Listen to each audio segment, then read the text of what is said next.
ভুয়ো ভোটার নিয়ে সরব বিধানসভার অধ্যক্ষ। রাজ্য সরকারি কর্মীদের একাংশকে দায়ী করলেন স্পিকার। আমার অঞ্চলে অনেক ভুয়ো ভোটারের নাম আছে, কারোর বাড়ি আবার শিলিগুড়ি। এসডিও বিডিও অফিস থেকেই তো ভোটার তালিকা তৈরি করা হয়, জনপ্রতিনিধিদের দায়িত্ব খুব সীমিত। এত ভুয়ো ভোটার আসছে কি করে, তা সত্যিই চিন্তার। এর ফলে আইন শৃঙ্খলা পরিস্থিতির অবনতি হতে পারে। মুখ্যমন্ত্রী বিষয়টি দেখছেন। সবাই জানে কেন্দ্রীয় নির্বাচন কমিশনকে পরিচালনা করে। ভুয়ো ভোটার নিয়ে এবারে সরব বিধানসভার অধ্যক্ষ। রাজ্য সরকারি কর্মীদের একাংশকে দায়ী করলেন স্পিকার।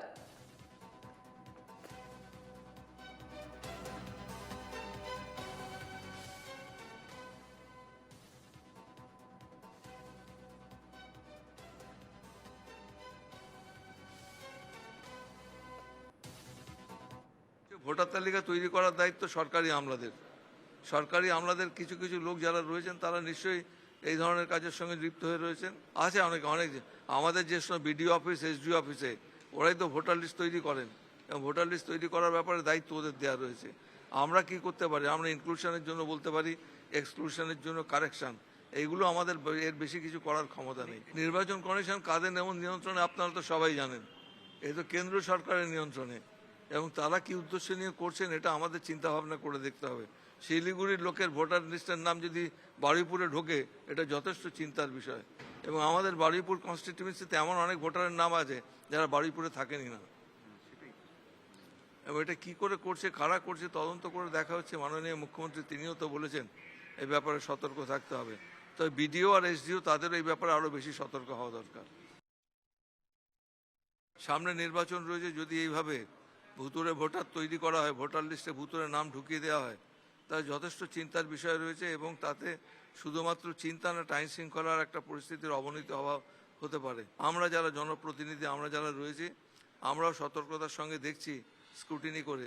আমার অঞ্চলেও অনেক ভুয়া ভোটারের নাম, যে আসেনি তা না, ইচ্ছাকৃতভাবে হোক অনিচ্ছাকৃতভাবে হোক, অন্য অঞ্চলের লোক যারা এখানে থাকে না, আমাদের জেলায় থাকে না, তাদের নাম আমাদের জেলায় ঢোকানো হয়েছে। কি উদ্দেশ্যে ঢোকানো হয়েছে সেটা আমরা একটা ডেপুটেশন দেবো। আগামীকাল আমাদের দিন স্থির করা রয়েছে। আমরা এসডিও বিডিওর কাছে একটা ডেপুটেশন দেবো, বলবো একটা স্বচ্ছ ভোটার তালিকা তৈরি করুক, যাতে ভুয়ো ভোটারের নাম সেখানে না থাকে। আমাদের সঙ্গে টেলিফোন লাইনে রয়েছেন আমাদের প্রতিনিধি রণজয় মুখোপাধ্যায়। রণজয়, ইতিমধ্যে আমরা দেখেছি ভুয়ো ভোটার নিয়ে যখন একদিকে বিরোধীরা সোচ্চার হচ্ছে, একাধিক প্রশ্ন উঠছে, এবার তারই মাঝে বিমান বন্দ্যোপাধ্যায়, তিনি বিধানসভার অধ্যক্ষ, তিনিও সরব হলেন এবং রাজ্য সরকারি কর্মীদের একাংশকেই দায়ী করছেন। দেখো, স্পিকার বিমান বন্দ্যোপাধ্যায় ভুয়ো ভোটার নিয়ে সরব হয়েছেন। প্রসঙ্গত উল্লেখযোগ্য, মুখ্যমন্ত্রী মমতা বন্দ্যোপাধ্যায় তিনি বিধানসভায় এসে জানিয়েছিলেন যে মহারাষ্ট্রে এবং দিল্লিতে যেভাবে নির্বাচন হয়েছে এবং সেখানে অনলাইনে মাধ্যমে প্রচুর ভোটার ঢোকানো হয়েছে এবং সেগুলোকে ইম্পোজ করা হয়েছে ইভিএম এ, এবং এই জায়গা থেকে কিন্তু বিরাটভাবে প্রতিবাদ করেছিলেন মমতা বন্দ্যোপাধ্যায়। এবং তারপরেই আজকে দেখলাম বিমান বন্দ্যোপাধ্যায়, বিধানসভার স্পিকার, তিনিও বলছেন যে এই ভুয়ো ভোটারের বিষয়টি এবং এই যে তালিকাভুক্ত করার বিষয়টা, সেখানে স্পিকার আরো এক ধাপ এগিয়ে বলেছেন ভোটার তালিকা যে সংশোধন, ইনক্লুড করা বা এক্সক্লুড করার যে বিষয়টা থাকে, সেই বিষয়টা কিন্তু বিডিও এসডিওদের ওপরেই থাকে এবং এরা হচ্ছে স্বভাবতই এরা হচ্ছে সরকারি কর্মচারী, অর্থাৎ তাদের মাধ্যমেই যে কারচুপিটা হচ্ছে সেই বিষয়টা কি স্পিকার সামনে এনেছেন।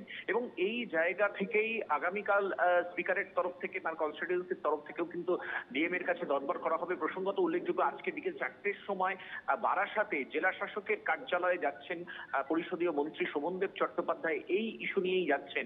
এবং কার্যত মুখ্যমন্ত্রী মমতা বন্দ্যোপাধ্যায় এই ভুয়ো ভোটার, অনলাইনের মাধ্যমে প্রচুর লোককে ঢুকিয়ে দেওয়া, ভোটার লিস্টে ইনক্লুড করা, এই যে বিষয়টিকে সামনে এনেছে কেন্দ্র সরকারকে বা কেন্দ্রীয় শাসক দলকে একহাত করে মুখ্যমন্ত্রী মমতা বন্দ্যোপাধ্যায়, এইটা নিয়ে কিন্তু ইতিমধ্যে শুধু বাংলা নয়, জাতীয় রাজনীতি তোলপাড় হয়েছে। এই বাংলায় সামনের বছর 2026-এ নির্বাচন, এবং সেখান থেকে যে তৃণমূল কংগ্রেসের যারা বিধায়ক রয়েছেন, সাংসদ রয়েছেন, যারা পুরসভা বা জেলা স্তরে যারা দায়িত্বে রয়েছেন, সাংগঠনিক দায়িত্বে রয়েছেন, প্রত্যেকের কাছে কিন্তু ইতিমধ্যে নির্দেশ চলে গিয়েছে এই ভোটার তালিকার বিষয়ে পুঙ্খানুপুঙ্খভাবে কিন্তু সতর্ক থাকতে হবে। এবং সেই মোতাবেক আজকে শোভনদেব চট্টোপাধ্যায় জেলা শাসকের কার্যালয়ে সরাসরি যাওয়া, তার কনস্টিটিউয়েন্সি নিয়ে জেলা শাসকের কাছে দরবার করা, যাতে ত্রুটিমুক্ত তালিকা থাকে, সেই বিষয়ে যেরকম অভিহিত করতে চলেছেন শোভনদেব চট্টোপাধ্যায়, বিধানসভার পরিষদীয় মন্ত্রী এবং তৃণমূল কংগ্রেসের গুরুত্বপূর্ণ নেতা। অন্যদিকে বিধানসভার অধ্যক্ষ বিমান বন্দ্যোপাধ্যায় এই বিষয়ে প্রশ্ন প্রশ্ন তুলেছেন এবং এক শ্রেণীর সরকারি কর্মচারীরা বিডিও এসডিও হারানো যায়। যারা কাজকর্ম করেন তারা যে এর সঙ্গে যুক্ত সেই বিষয়টিকেই কিন্তু চাঞ্চল্যকর ভাবে সামনে এনেছেন স্পিকার বিমান বেশ বন্দ্যোপাধ্যায়। তনুশ্রী। বেশ ধন্যবাদ রণজয়।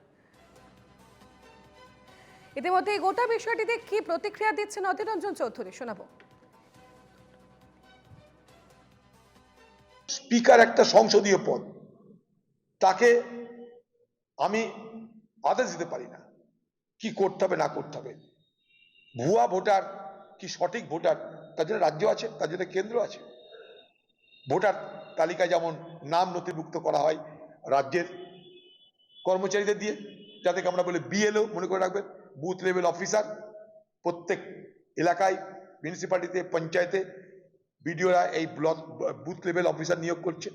তাদের মাধ্যমে ভোটার লিস্ট তৈরি হয়, সংশোধন হয়, বিয়োজন হয়। সেখানে স্পিকারের কি ভূমিকা আমার জানা নাই। হয়তো দিদির জন্য স্পিকারের কোনো স্পেশাল ভূমিকা থাকতে পারে, দিদির ইচ্ছা এখানে শেষ ইচ্ছা, তাই স্পিকার থেকে আরম্ভ করে সকলকে দিদির ইচ্ছার দ্বারা পরিচালিত হতে হয়, এটাই বাংলার নিয়ম। স্পিকারকে এইভাবে নির্দেশ দিয়ে বাংলার মুখ্যমন্ত্রী সংসদীয় ব্যবস্থাকে অপমান করছেন বলে আমি মনে করি। এটা করা যায় না, এটা পারা যায় না।